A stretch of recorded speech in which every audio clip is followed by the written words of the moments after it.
Bom dia, pessoal. Vamos iniciar aí a correção das atividades dessa semana, tá? Do dia 15 a 19 de junho, começando pelas atividades de segunda-feira. Hoje eu vou fazer a correção das atividades de segunda e de terça, tá? Dias 15 e 16. Eu tinha trazido para vocês aqui na segunda-feira uma lição de português, que era no livro didático de vocês, tá? Uma análise aí de ilustrações científicas e de matemática eu trouxe alguns probleminhas com frações. Bom, vamos começar então pela correção do livro de português. Vamos lá para o livro de português na página 89, tá? Aqui traz aí algumas imagens e ele pede para você analisar. O texto do livro, enunciado, vem dizendo o seguinte, ó: ilustrações científicas. Muitas vezes, o texto informativo pode trazer ilustrações mais técnicas, científicas. As ilustrações científicas também têm o objetivo de divulgar conhecimentos. Elas representam o que está sendo estudado, uma planta, um animal, etc. Aí ele traz a imagem de um gafanhoto, tá? Que foi pintado em nanquim, que é um tipo de tinta, tá? E aquarela, a imagem de uma arara. A letra A, ela vai te pedir o seguinte, ó: o que você achou das ilustrações? Qual chamou mais sua atenção? Então, você vai olhar para as imagens e vai responder, pode responder no livro mesmo, tá? Mesmo que não tenha um espacinho, escreve do lado, tá? Porque o livro é de vocês, é consumível, vocês podem escrever no próprio livro. Então, você vai dar a sua resposta pessoal. O que chamou mais a sua atenção? A imagem do gafanhoto ou da arara, tá? Na letra B. Em sua opinião, que habilidades ou qualidades um ilustrador científico precisa ter? Então, não é um desenho de um gafanhoto qualquer, não é puxar a perninha. Ele usou toda uma precisão para fazer o desenho do gafanhoto, o desenho da arara. Ele representa a realidade mesmo, parece um gafanhoto real, uma arara real, tá?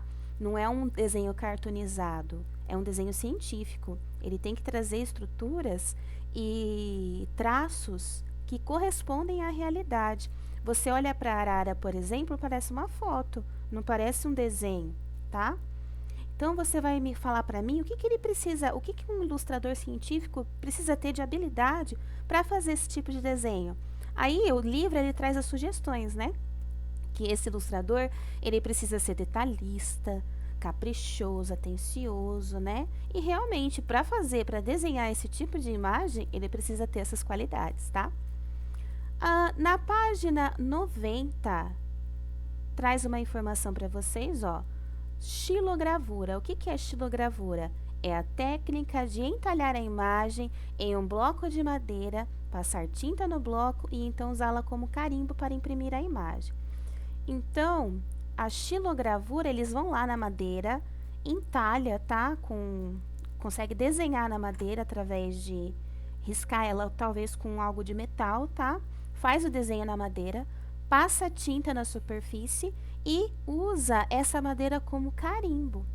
Então, essa primeira imagem do rinoceronte, ó, se a gente vê, essa imagem está muito detalhada e é xilogravura. Você imagina o trabalho que o ilustrador teve de entalhar primeiro na madeira essa imagem bem detalhada do rinoceronte para só depois passar a tinta e carimbar, tá bom?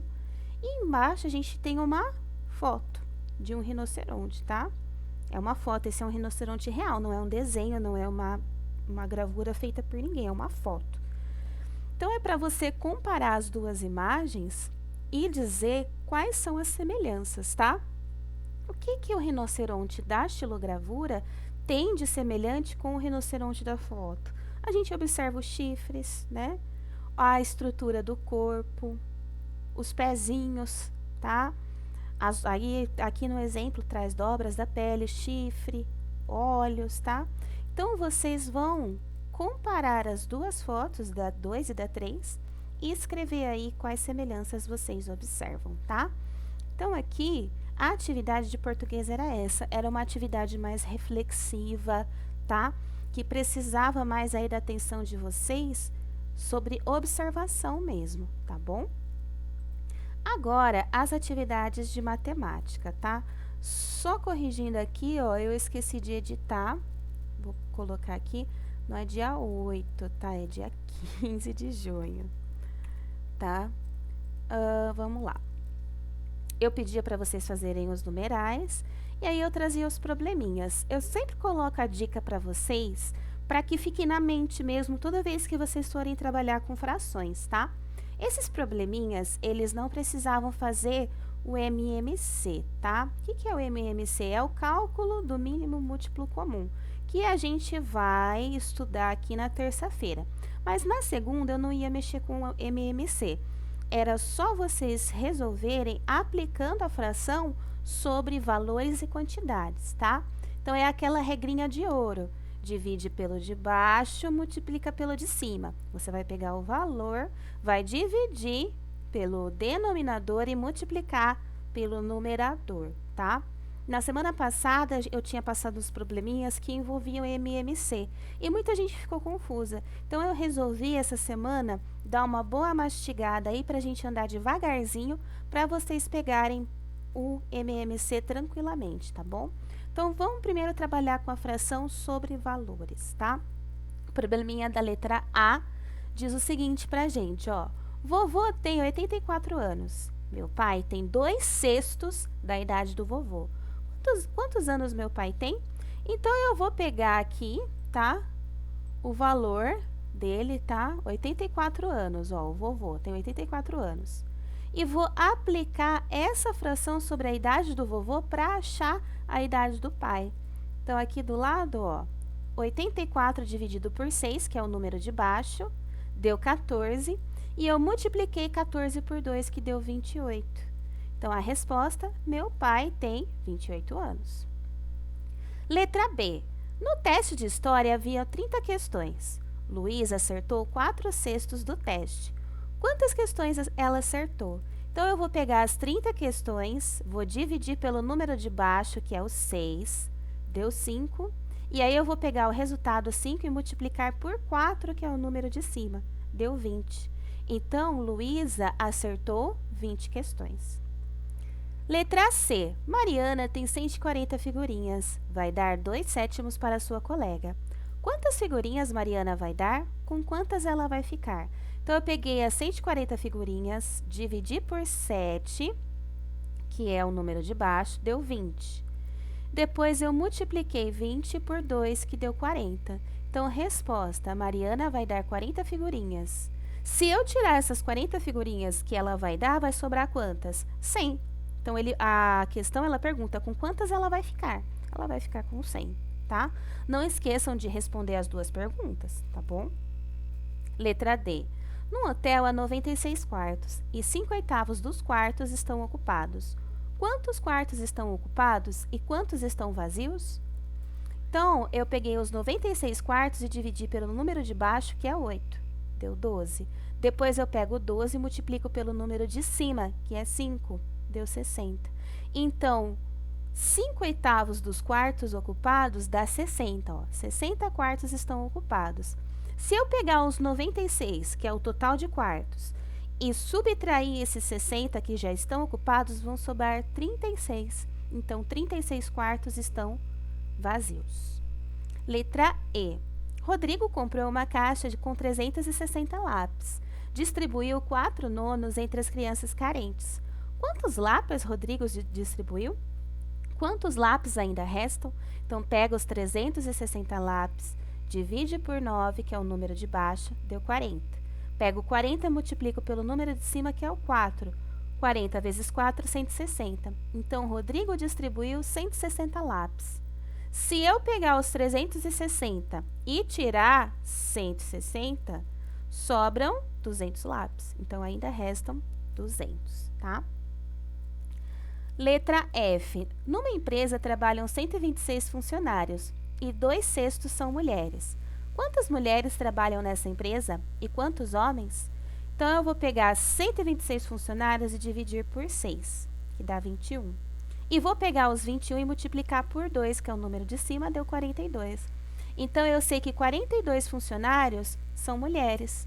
Se eu pegar 126 e tirar as 42 mulheres, sobram 84, que são homens. tá bom? Então, essas foram as atividades da segunda-feira. Corrijam, tá bom? Só lembrando, tá? Não é para imprimir esse resumo que eu mando para vocês, porque eu não vou pedir para ninguém ter impressora em casa, é para copiar. Quando eu mando assim, ó, não é atividade do livro, é uma atividade que você tem que olhar no arquivo para fazer, é para você copiar no seu caderno os probleminhas, tá? A parte de escrever também faz parte do desenvolvimento de vocês, tá bom? Vamos então para as atividades de terça-feira. Na terça-feira, eu coloquei só MMC para ver se vocês conseguem pegar aí, para vocês estarem praticando, tá bom? Então, vamos lá. Dia 16, na terça-feira. O mínimo múltiplo comum, MMC. O mínimo múltiplo comum corresponde ao menor número inteiro positivo diferente de zero, que é múltiplo ao mesmo tempo de 2 ou mais números. Lembre-se que para encontrar os múltiplos de um número, basta multiplicar esse número pela sequência dos números naturais. Note que o zero é múltiplo de todos os números naturais e que os múltiplos de um número são infinitos. Para saber se o número é múltiplo de um outro, devemos descobrir se um é divisível pelo outro. Por exemplo, 25 é múltiplo de 5, pois ele é divisível por 5. Então, basicamente, os múltiplos, os números, eles possuem vários múltiplos, tá? O 25 é múltiplo de 5, 50 também é múltiplo de 5, porque se eu dividir 50 por 5 dá 10, dá uma divisão exata. Então, quando eu tenho um número que dividido por outro dá uma divisão exata, não sobra resto, esse número ele é múltiplo daquele número. E quando eu quero encontrar o MMC, que é o mínimo múltiplo comum, eu quero achar um número, o menor número possível, que é múltiplo ao mesmo tempo de 2 ou mais números, tá? Ali fala que a gente pode pegar uma sequência ali de multiplicações, comparar essas multiplicações e achar um número igual entre eles, tá? Por exemplo, vamos ver, um múltiplo de 2 e 4, tabuada do 2, 2, 4, 6, 8, 10, 12, 14, por aí, tabuada do 2, tabuada do 4, 4, 8, 12. Se eu for ver, ó, qual é o mínimo múltiplo comum entre a tabuada do 2 e a tabuada do 4, entre 2 e 4?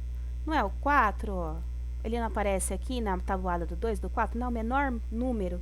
Então, MMC entre 2 e 4 é o 4. Entenderam? Então, pessoal, existe uma forma mais fácil de você calcular esse MMC, que é utilizando os números primos, tá bom? Podemos comparar através da tabuada ou realizar a faturação com os números primos. O que são números primos? Os números primos são números naturais que são divisíveis apenas por 1 e por ele mesmo, tá? O único número par que vai ser primo é o 2, mais nenhum, tá bom? Nenhum número par além do 2 é divisível, é número primo. Por quê? Todo número par é divisível por 2, então o 2 já acaba sendo aí mais um número para se dividir. O número primo, ele só é divisível por 1 e por ele mesmo. No arquivo que eu mandei para vocês tem um erro, tá? Eu coloquei o 9 como número primo. E o 9, ele não é número primo. Vou colocar bem grandão aqui para vocês verem, ó. Não é número primo. Por quê? O 9 é divisível por 1. O 9, ele é divisível por 1, por 3 e por 9. Então, aqui ele tá errado, tá, gente? Não era para ele estar aqui nessa lista, tá bom? Ele não é número primo, tá bom? Agora, o 2, o 3, o 5, 7, 11, 13 e 17 são. E vocês vão utilizar esses números para estar fazendo o MMC, tá? Aí, eu coloquei aqui, ó. Qual é MMC entre 12 e 45? Tem no exemplo aqui o passo a passo de como fazer. Então, a gente vai fatorando esses números até sobrar só 1, tá bom? Então, o 12 e o 45, eles têm que virar 1. Para isso, a gente usa essa estrutura aqui, tá? Que eu utilizei aqui na solução do MMC também. A gente coloca os dois números com uma vírgula e vai dividindo. Regra, tá? Para ficar bem organizada a faturação de vocês. Começa sempre dividindo pelo menor número primo. Qual é o menor número primo? É o 2, tá? Não dá mais para dividir por 2? Divide por 3. Que nem você vai olhar lá, você vê um 15. Você fala, ah, dá para dividir por 5. Começa dividindo por 3, tá? O 15 é divisível por 3 também. Começa sempre pelo menor número primo, para você ir aumentando e não ter que ficar voltando os números primos, tá bom? Isso é uma regra para facilitar a fatoração de vocês. Então, 12,45. Todo número par é divisível por 2. Se todo número par é divisível por 2, eu tenho um 12, eu vou começar dividindo por 2. 12 dividido por 2, 6. 45 é divisível por 2? Não. Então, você copia ele embaixo de novo, tá vendo? Ó, 6 e 45. O 12, ele virou 6. Tem número par ainda? Tem. O 6 é número par. Então, eu vou dividir novamente por 2. O 2 virou 3. Nem o 3, nem o 45 são divisíveis por 2. Então, eu vou passar para o próximo número primo. Depois do 2, o próximo número primo é o 3. Então, vou dividir por 3. 45 também é divisível por 3, tá? 3 dividido por 3 dá 1. Então, você já solucionou aí a fileira do 12. 45 dividido por 3 dá 15. 1, não precisa dividir mais, já está no 1. Você vai dividir 15 por 3, dá 5. 5 não é divisível, ele é número primo, não é divisível por nenhum outro número que não seja 1 e ele mesmo. Você vai dividir 5 por 5, vai sobrar 1 e 1. Aí, acabou a sua fatoração. Quando você tem a sua lista aí de números primos, o que você vai fazer? Você vai multiplicar tudo, tá? 2 vezes 2, 4. 4 vezes 3, 12, vai multiplicando todos os números, tá? Que você vai chegar no seu mínimo múltiplo comum. Então, aqui nesse exemplo, o mínimo múltiplo comum entre 12 e 45 é 180, tá? Então, vamos lá. Nas atividades, eu não enfiei fração no meio ainda não. Só coloquei o MMC para vocês estarem treinando aí como fazer a fatoração, tá? A letra A, MMC entre 20 e 36, tá vendo? Fui seguindo aqui, ó, o passo a passo da fatoração, deu 180, tá? E você vai indo e vai fazendo, se você quiser dar um pause aí no vídeo para estar corrigindo cada letrinha, para ver se a sua fatoração tá correta, tá bom? Essas foram as atividades de segunda e terça-feira, tá bom? Se vocês tiverem alguma dúvida sobre a fatoração, sobre o cálculo do MMC, é só mandar para mim, tá bom? Um beijo, tchau!